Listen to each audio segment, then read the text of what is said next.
श्री सिमंदर स्वामी जैन श्वेतांबर मंदिराच्या प्राणप्रतिष्ठेला अक्षय तृतीयेच्या मुहूर्तावर 25 वर्ष पूर्ण झाली आहेत। यानिमित्त श्री सिमंदर स्वामी जैन श्वेतांबर मंदिर ट्रस्ट आणि रजत महोत्सव कमिटीच्या वतीनं मंदिरात 5 दिवस विविध कार्यक्रमांचं आयोजन करण्यात आलं होतं। यामध्ये मेहंदी वितरण, सांजी, सिमंदर भगवान यांचं पूजन, नकोडा भैरुजी अखंड दीपक स्थापना आणि सिम्फोनी भक्ती असे विविध कार्यक्रम संपन्न झाले। मंदिराला 25 वर्ष पूर्ण झाल्याबद्दल मानकऱ्यांच्या हस्ते मंदिरात ध्वजारोहण करण्यात आलं। विधिवत पद्धतीनं ध्वजपूजन करून भक्तिमय वातावरणात हा सोहळा पार पाडण्यात आला। 25 वर्षांपूर्वी परमपूज्य आचार्य श्रीमद विजय जयशेखर सुरीश्वरजी महाराज यांच्या निश्रेमध्ये मंदिरात देवाची प्राणप्रतिष्ठा झाली होती।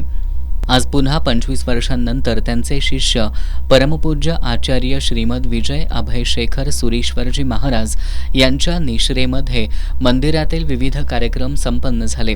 मंदिराला फुलांनी, ऊस आणि केळीच्या पानांनी आकर्षक अशी सजावट करण्यात आली होती। तसंच निमित्त ट्रस्टच्या वतीनं 21 एप्रिल रोजी आयोजित महाप्रसादाचा अनेकांनी लाभ घेतला।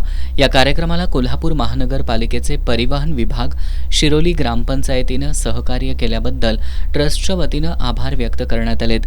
या कार्यक्रमाला कोल्हापूर सकल जैन संघाचे सभासद, जैन बांधव, सर्व जैन मंदिराचे ट्रस्टी, श्री रजत महोत्सव कमिटीचे सर्व ट्रस्टी आणि कमिटी मेंबर उपस्थित होते।